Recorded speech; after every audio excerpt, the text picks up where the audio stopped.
to start off by saying passive aggression has no place in leadership. No place in leadership. First of all, I would venture to say that it should have no place in our communication styles, right? And I'm going to start off by saying that, but I'm also going to start off by saying that I've been guilty of this, right?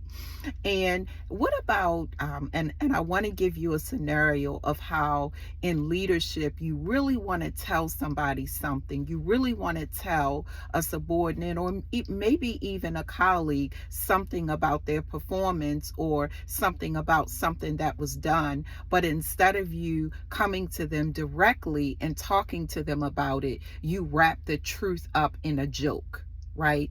Or you wrap the truth up in a shot and say it in passing as opposed to having a direct conversation.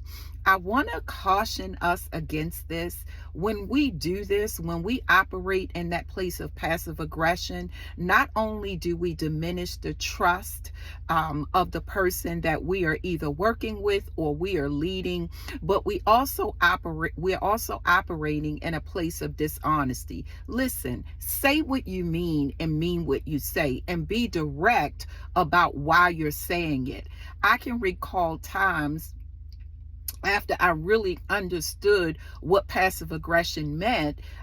It's almost one of those things where if anyone knows me, if you know me personally, you know that passive aggression it's like my Achilles heel. I hate it, right? I really do, because I always want to operate from a place where I know what you're saying and I know why you're saying it. So my intention is to have that be that way, but it's also sometimes an expectation that I gain it too, right? But here's the deal. The Lord, you know what the Lord said to me one day?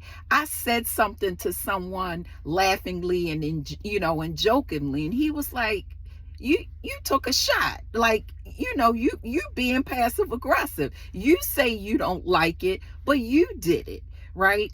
It is ineffective.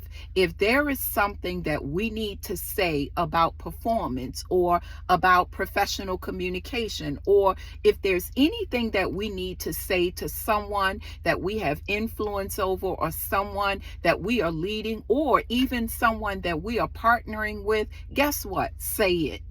Say it. The Bible tells us to speak the truth in love, and we are to speak the truth in love and not take shots or wrap things in a joke when really it's something we need to say. Listen, there is a difference.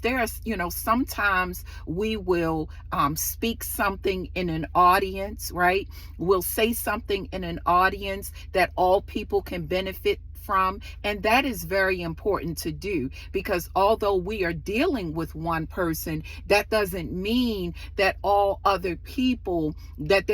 other people in the room that are struggling with that same thing. So that is understandable, but then there are times when you need to go directly to a person and say what needs to be said, whether it's an offense, whether it is something that will benefit them, or something that will grow, that will cause them to grow. Let me tell you something. People are impacted and affected by what you say to them. So as a leader, when you take shots, or when you are subliminal, and when you send indirect messages, guess what? That person is taking note.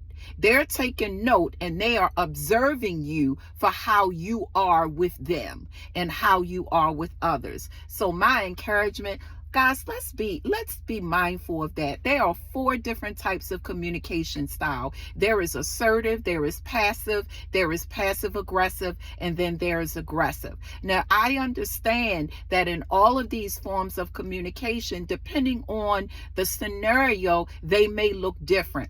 But let us not operate from a place of passive aggression, but let us always have a motive to speak clearly and directly so that people understand and so that they can grow. God bless you, everyone. Have an amazing day.